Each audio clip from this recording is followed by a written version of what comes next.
కింద మీద పడి ఆడిపోయిన మ్యాచ్లన్నీ గ్రూప్ స్టేజ్లో అయిపోయాయి. ఇంకా యూఎస్ఏ తోటి గుడ్ బై, సెలవు, బాయ్ బాయ్, టాటా చెప్పేసి అన్ని టీమ్స్ కూడా వెస్టిండీస్కి వచ్చేసాయి. అంటే కొన్ని టీమ్స్ ఆల్రెడీ అక్కడే ఉన్నారనుకోండి. బట్ సూపర్ 8 స్టేజ్లో ఇండియాకి మొట్టమొదటి మ్యాచ్ జరగబోతుంది అగెయిన్స్ట్ ఆఫ్ఘనిస్తాన్.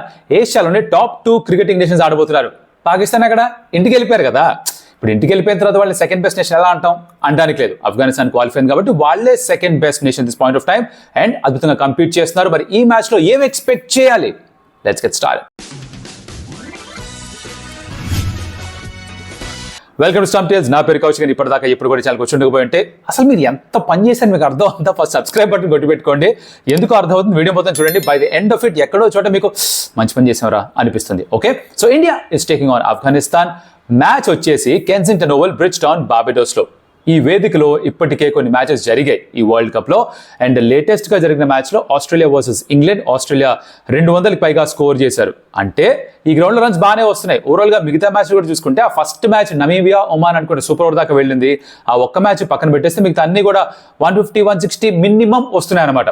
సో న్యూయార్క్లో ఇండియా ఫ్యాన్స్ అందరూ చూసినట్టుగా ఈ 100, 109, 110, 111 టైప్లో కాకుండా 150, 160 కనీసం వచ్చే మ్యాచ్లు చూస్తాము అంటే అందరూ కూడా ఎంతో ఆసక్తికరంగా వెయిట్ చేస్తుంటారు. దాని ఎటువంటి డౌట్ లేదు.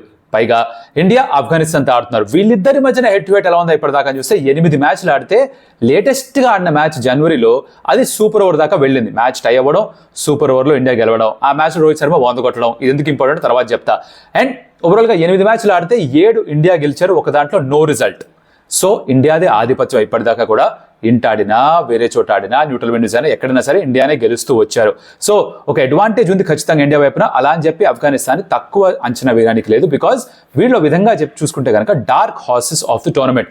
ఎందుకు ఆ మాట అంటున్నాను? గ్రూప్ స్టేజ్లో న్యూజిలాండ్ చాలా కన్విన్సింగ్గా ఓడించారు. ఎస్, ఒప్పుకుంటా. అగేన్స్ట్ వెస్టిండీస్ చాలా పెద్ద మార్జిన్తో వాళ్ళ లాస్ట్ గ్రూప్ స్టేజ్ మ్యాచ్ ఓడిపారు. కానీ అప్పటికే ఏమిట్రా అంటే క్వాలిఫై అయిపోయాము అని ఒక ధీమా ఉంటుంది. సో దాంట్లో 100% బహుశా ఇచ్చుండకపోయి ఉండొచ్చు, ఆర్ కొంచెం ఆ యాక్సెలరేటర్ నుంచి కాలు లైట్గా తీసేసి ఉండొచ్చు. వెళ్ళిపోయాం కదా, ఆల్మోస్ట్ వచ్చేసాం కదా డెస్టినేషన్కి అన్నట్టుగా. అందుకని ఆ మ్యాచ్ రిజల్ట్ కాస్త పక్కన పెట్టేసి ఆఫ్ఘనిస్తాన్ న్యూజిలాండ్తో ఎలా అయితే ఆడిందో దాన్ని కనుక దృష్టిలో పెట్టుకుంటే ఇండియాని కూడా ఖచ్చితంగా పుష్ చేస్తారు. ఆఫ్ఘనిస్తాన్ గురించి మొదట మాట్లాడదాం.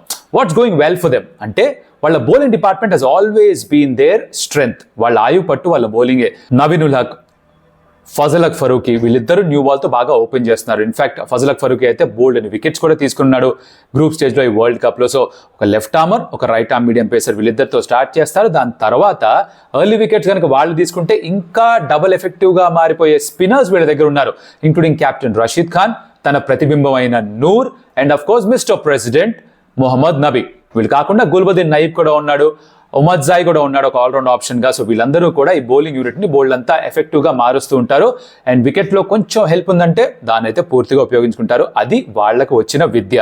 అయితే స్పిన్ వీళ్ళ ప్రధాన అస్త్రంగా గతంలో ఎన్నో సందర్భాల్లో చూసాం. కానీ ఇప్పుడు ఎప్పుడైతే ఫజల్ హక్ ఫరూకీ లాంటి బౌలర్స్ వచ్చి వికెట్స్ తీసుకుంటున్నారో, న్యూ బాల్తో ఎప్పుడైతే వికెట్స్ వస్తాయో spinners will get doubly dangerous.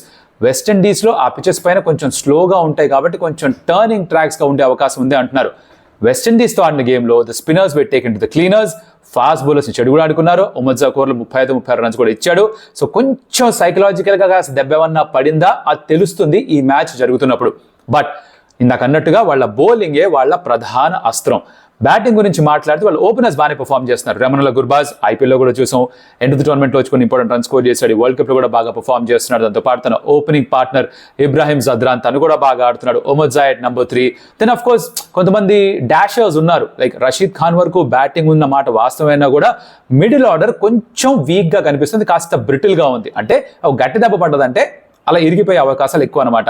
Openers త్వరగా కనుక అవుట్ చేయగలిగితే, మిడిల్ ఆర్డర్ పైన కొంచెం ప్రెషర్ క్రియేట్ చేయగలిగితే తక్కువ స్కోర్కి వాళ్ళని ఆపేసే ఆస్కారాలు చాలా ఎక్కువగా ఉన్నాయి. సో దానిపైన ఫోకస్ చేయాలి. వీళ్ళతో ఎవరు ఆడుతున్నా కూడా ఇండియా కూడా దానిపైన ఖచ్చితంగా ఒక కన్నేసి ఉంచుతారు. But having said that, Gurbaz and Zadran వీళ్ళిద్దరు కనుక మంచి స్టార్ట్ ఇస్తే ఒక 10-11 ఓవర్లు వీళ్ళే ఆడేస్తే తర్వాత వచ్చేవాళ్ళు బ్యాట్లు తిప్పుసుతలా తిప్పడమే కాబట్టి రన్స్ ఎక్కువ వచ్చినా కూడా ఆశ్చర్యపోకలేదు. వీళ్ళు మొదట బ్యాటింగ్ చేసి కనుక రన్స్ ఎక్కువ స్కోర్ చేసేసారా, ఒక 160-170 స్కోర్ చేశారా, ఏ టీంనా సరే వీళ్ళు బౌలింగ్ తోటి ఫీల్డింగ్ తోటి ప్రెషర్లో పెట్టగలరు. సో ఐడియల్లీ ఒక పెద్ద స్కోర్ వాళ్ళ ముందర పెట్టేసి చేస్ చేయమని చెప్తే అది కాస్త వాళ్ళకి వెనక్కి దెబ్బ కొట్టచ్చు అనమాట. సో ఐడియల్గా టాస్ గెలిస్తే I would expect Rohit Sharma to say మేము ఫస్ట్ బ్యాటింగ్ చేస్తామని. లేదు ఆఫ్ఘనిస్తాన్ మొదట బ్యాటింగ్ చేశారా తక్కువకి రిస్ట్రిక్ట్ చేయాల్సిన అవసరం ఉంటుంది, లేకపోతే స్లైట్లీ ఈక్వల్ కాంటెస్ట్ గా మారే ఛాన్సులు కూడా ఉన్నాయి. ఇది ఆఫ్ఘనిస్తాన్ విషయం. లెట్స్ మూవ్ టు ఇండియా విషయానికి వస్తే ఏమిట్రా అంటే, ఇండియా మొత్తం అన్ని మ్యాచ్లు న్యూయార్క్లో ఆడడం, ఒకటి ఫ్లోరిడాలో ఆడదాం అనుకున్నారు కానీ వర్షం వచ్చి ఆడుకుంది కాబట్టి అక్కడ మ్యాచ్ ఆడలేకపోయారు. ఇప్పటిదాకా ఆడిన 3 మ్యాచ్ల్లో కూడా 100, 111, 120 ఇలాంటి స్కోర్లే వచ్చాయి. బ్యాటింగ్ ఏ మాత్రం పనిచేయలేదు. Bowlers of course have been doing a great job, brilliant fantastic opening starts అందిస్తున్నారు బౌలర్స్ అందరూ కూడా. హర్షదీప్ న్యూ బాల్తో వికెట్స్ తీసుకుంటున్నాడు, సిరాజ్ ఎక్కువ వికెట్స్ రాకపోయినా కూడా ఎకనామికల్ గా వేశాడు. Bumrah has been the stand out performer మొత్తం వరల్డ్ కప్ లో ఇప్పటిదాకా. The spinners are doing their job, వాళ్ళకి ఏ పాత్ర అయితే ఇచ్చారో అది బాగా చేస్తున్నారు. Hardik Pandya is amongst the wickets. ఎంఐలో హార్దిక్ పాండ్యాకి తగిలిన దెబ్బలు, ఎదుర్కొన్న బ్యాక్లాష్ ఇవన్నీ కూడా మర్చిపోయి ఇండియా తరఫున చాలా బాగా పర్ఫామ్ చేస్తున్నాడు. సో అదే ఇంకా కంటిన్యూ అవ్వాలని కోరుకుంటారు ఇండియన్ క్రికెట్ ఫ్యాన్స్ అందరూ కూడా. So bowling looks great. కాకపోతే ఇప్పుడు ఏమిట్రా అంటే, న్యూయార్క్ నుంచి ఫ్లైట్ ఎక్కేసి యూఎస్ఏ నుంచి ఇన్ఫాక్ట్ వెస్టిండీస్కి వచ్చేసారు కాబట్టి బౌలర్స్కి హెల్ప్ కొంచెం తగ్గచ్చు. అలా అని చెప్పి వాళ్ళు ఎఫెక్టివ్గా ఉండకపోతారా? అలా ఏమీ లేదు. They are world class bowlers, ఎక్కడైనా సరే ఎఫెక్టివ్గా ఉండగలుగుతారు. అండ్ ఇండియన్ బ్యాటింగ్ కూడా ఇంకొంచెం ఇంప్రూవ్ పర్ఫార్మెన్స్ ఇవ్వడానికి ఖచ్చితంగా ఆస్కారం ఉంది. Before we get to that, playing 11లో ఇండియా తరఫున ఏమన్నా మార్పులు జరగచ్చా? నా ఉద్దేశంలో లుకింగ్ ఎట్ ద టీమ్, వాళ్ళు ఎలా అయితే ఇప్పటిదాకా ప్లేయర్స్ని బ్యాక్ చేస్తూ వచ్చారో, ఏ ప్లేయర్స్ యూజ్ చేశారో, కండిషన్స్ తగ్గట్టుగా అయితే ఆడారో, నాకేమనిపిస్తుందంటే ఒకే ఒక్క మార్పు బహుశా కుదురుతుందేమో, చేస్తారేమో అని. అది కూడా ఎవరు? సిరాజ్ స్థానంలో ఒక స్పిన్నర్, అది కుల్దీప్ యాదవ్ కావచ్చు, యుజ్వేంద్ర చహల్ కావచ్చు, వీళ్ళిద్దరిలో ఎవరో ఒకరు ఆడతారేమో నాకు అనిపిస్తుంది. Because they would still back Axar Patel, ఆ ఎక్స్ట్రా బ్యాటింగ్ కూడా ఇస్తాడు, ఎక్స్ట్రా బౌలింగ్ ఆప్షన్ కూడా ఇస్తాడు. జడేజా ఇండిస్పెన్సిబుల్, హార్దిక్ పాండ్యా టచ్ చేయరు. అండ్ ఓపెనర్స్ గా విరాట్ అండ్ రోహితే కంటిన్యూ చేస్తారు. శివం దూబేని కూడా అట్టే పెడతారు స్క్వాడ్ లో.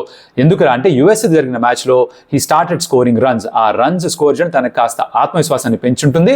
దానికి తోడుగా వెస్టిండీస్కి రావడం, వెస్టిండీస్లో స్పిన్నర్స్ని ఎక్కువగా ఉపయోగిస్తారు ప్రత్యర్థులను ఒక విషయం కూడా గ్రహించడం, ఆ పిచెస్ కూడా కొంచెం స్లోగా ఉండడం. సో ఆబ్వియస్లీ స్పిన్నర్స్ని టార్గెట్ చేయడానికి దూబేని ఖచ్చితంగా ఉపయోగిస్తారు. అండ్ ఆఫ్ఘనిస్తాన్ సైడ్లో you've got Rashid Khan, you've got Noor, you've got Nabi. So ముగ్గురు స్పిన్నర్స్ ఉన్నారు కాబట్టి పొటెన్షియల్ ఒక 10-12 ఓవర్స్ స్పిన్నర్ నుంచి రావచ్చు. కాబట్టి ఇక్కడ Shivam Dube could be a lethal weapon for India. So తనని ఇప్పుడు డ్రాప్ చేసి సంజు శాంసన్ తీసుకురావడం, లేకపోతే జైస్వాల్ని తీసుకొచ్చి ఓపెన్ చేసి విరాట్ కోహ్లీ నంబర్ తీసుకురావడం బహుశా జరగకపోవచ్చు. ఒప్పుకుంటా, అందరూ ఆర్గ్యూ చేసే విషయం ఏంటంటే, విరాట్ ఓపెనర్గా ఇప్పటిదాకా రన్ స్కోర్ చేసిందే లేదు. Which is exactly why I'm saying super rates లో look out for Virat Kohli because he could be scoring tons of runs. ఇలాంటి ప్లేసెస్ సైలెంట్ కొంచెం చాలా కష్టం. ఎక్కువ రోజు వీళ్ళు మ్యాచ్లో రన్స్ కొట్టకుండా ఉండడం చాలా అరుదుగా జరిగే విషయం. So Virat Kohli will be gearing up. ఆ ప్రాక్టీస్లో కూడా గంట సేపటికి పైగా ప్రాక్టీస్ చేశాడు వెస్టిండీస్ చేరుకున్న తర్వాత అని చెప్పి వార్తలు చూసే ఉంటారు మీరు కూడా. మీరు కూడా అంతర్జాలంలో ఉంటారు కానీ అలాగే నేను ప్రత్యేకంగా చెప్పేదే ఉంది, మీకు తెలియని విషయం కాదు. So Virat is I think geared up for super eights. తన నుంచి బోల్డ్ రన్స్ ఎక్స్పెక్ట్ చేయొచ్చు. ఆఫ్ఘనిస్తాన్ పైన he would want a good start getting in the super eights. తనతో పాటు రోహిత్ శర్మ కూడా would want to get of great start in the super eights. Because ఆఫ్ఘనిస్తాన్కి విరుద్ధంగా ఇందాక అనుకున్నట్టుగా ఓడిఐ సిరీస్ ఆడినప్పుడు రోహిత్ శర్మ సెంచరీ స్కోర్ చేశాడు. సో ఆ లాస్ట్ సూపర్ ఓవర్ దాకా వెళ్ళిన మ్యాచ్లో సెంచరీ స్కోర్ చేస్తున్నాడు. So good memories, good feel ఉంటుంది ఒక పర్టికులర్ అపోజిషన్కి అగేన్స్ట్గా రన్ స్కోర్ చేసినప్పుడు. సో అది రోహిత్ శర్మ కాస్త క్యారీ ఫార్వర్డ్ అవుతుందని ఆశిద్దాం మనం అందరం కూడా. ఎప్పుడైతే వీళ్ళిద్దరు రన్ స్కోర్ చేస్తారో, తర్వాత ఎలాగో Pant has been in good form, Surya ఒక హాఫ్ సెంచరీ స్కోర్ చేశాడు, Dube is back amongst runs, Hardik Pandya టచ్లో ఉన్నట్టుగా అనిపిస్తున్నాడు, Jadeja and Axar they also doing decently well. Axar Patel promotion కూడా ఇచ్చాడు, గేమ్లో 20 స్కోర్ చేశాడు. సో ఇవన్నీ కూడా క్రూషియల్ ఫ్యాక్టర్స్, వీళ్ళందరూ కూడా చాలా క్రూషియల్ ప్లేయర్స్. సో ఇక్కడ ఎక్కడా కూడా ఇంకా ప్లేయింగ్ లెవెల్ని పెద్దగా మార్పులు చేస్తారు అనిపించట్లేదు. ఒక సీమర్ని తక్కువ ఆడించి ఒక స్పిన్నర్ని ఎక్కువ ఆడిస్తారేమో అని నాకు అనిపిస్తోంది. లేదు కాదు కూడదు, ఎంత మాట్లాడుతున్నా కౌశిక్ అసలు ఏంది అసలు అర్థమవుతుందా అని అంటారా? మీ ఉద్దేశంలో ఎటువంటి మార్పులు జరగాలో కింద రాయండి. మార్పులు మాత్రమే కాదు, దాని వెనకాల రీజనింగ్ ఏంటో కూడా చెప్పాలి. ఇప్పుడు ఒక కాంబినేషన్ మారిస్తే ఎందుకు మారుస్తున్నాం కూడా చెప్పాలి. ఇప్పుడు దూబేని డ్రాప్ చేశారంటే ఎందుకు డ్రాప్ చేయాలి? ఇప్పుడు రన్ స్కోర్ చేశాడు కదా, తనకి ఇంకో అవకాశం ఇవ్వాలా ఇవ్వకూడదా, ఎందుకు ఇవ్వకూడదు, తన స్థానంలో ఎవరు ఆడాలి, ఆ పొజిషన్లో ఎవరు ఆడాలి, ఇవన్నీ కూడా క్లియర్గా రాయండి కమెంట్లో. చదువుతాం, మీ పాయింట్ ఆఫ్ వ్యూ మాకు అర్థమవుతుంది. So head to head India ఫేవర్లో కెన్సింగ్టన్ ఓవర్లో ఇప్పటిదాకా రన్స్ చాలా ఎక్కువే స్కోర్ చేశారు. సో మంచి కాంటెస్ట్ ఎక్స్పెక్ట్ చేసి bat and ball. India has been doing decently well. ఇప్పటిదాకా బౌలర్స్ మాత్రమే పర్ఫామ్ చేశారు. It's time for the batters to start shining. Maybe Kensington Oval is the place because already runs బాగా score చేస్తున్నారు. ఇక్కడ Indian bowlers బాగా perform చేస్తున్నారు, Afghanistan bowlers కూడా బాగా పర్ఫామ్ చేస్తున్నారు. ఆఫ్ఘనిస్తాన్కి మిడిల్ ఆర్డర్ కాస్త వీక్గా ఉంది, వాళ్ళ ఓపెనర్సే వాళ్ళ ఆయువు పట్టు as far as batting is concern. ఇలా ఒక 7 పాయింట్లు సమరైజ్ చేసే మొత్తం వీడియోలో మీరు ఏ పాయింట్ మీద ఎక్కువ ఇంప్రెస్ అయ్యారు, మీకు ఏ పాయింట్ ఎక్కువ ఎక్స్ ఫ్యాక్టర్గా మారుతుంది అనిపిస్తోంది? మీ ఉద్దేశంలో ఇవాల్టి మ్యాచ్ ఆర్ ఈ మ్యాచ్లో, డిపెండింగ్ ఆన్ ఎప్పుడు మీరు వీడియో చూస్తున్నారో, ఈ మ్యాచ్లో ఎవరు man of the match performance ఇస్తారని అనిపిస్తోంది? కీ బ్యాటిల్స్ ఎవరి మధ్యన? నేను సాధారణంగా మాట్లాడుతుంటే కీ బ్యాటిల్స్ గురించి. మీ ఉద్దేశంలో ఏ బౌలర్ వర్సెస్ ఏ బ్యాటర్ ఆర్ ఏ బ్యాటర్ వర్సెస్ ఏ bowler is going to be the key battle. Let me know in the comments. అదే చేత్తో ఈ వీడియోని ఇంకో ముగ్గురికి షేర్ చేయండి, వాళ్ళని ఇంకో ముగ్గురికి షేర్ చేయమని చెప్పండి. అలాగా కాస్త ఆల్గోరిథంకి నచ్చుతుంది. ఇలా షేర్ అవుతూ ఉంటే లైక్ చేయండి వీడియోని. That's also again very very helpful for the algorithm. అలాగే subscribe to stump Tales because that will help us grow and మాకు చాలా ఆనందాన్ని కలిగిస్తుంది. ఆ పనిలో మీరుంటే ఈ మ్యాచ్కి సంబంధించిన లైవ్ తోటో లేకపోతే రివ్యూ తోటో మళ్ళీ కలుస్తా. ఏదో మ్యాచ్ జరుగుతున్నప్పుడు చెప్తా, సరేనా? మళ్ళీ కలుస్తా. అప్పటిదాకా మరి స్టంప్ టేల్స్ చూస్తూ మ్యాచ్లు చూస్తూ ఎంజాయ్ చేస్తూ ఇండియాకి చీర్ చేస్తూ లెట్స్ గో.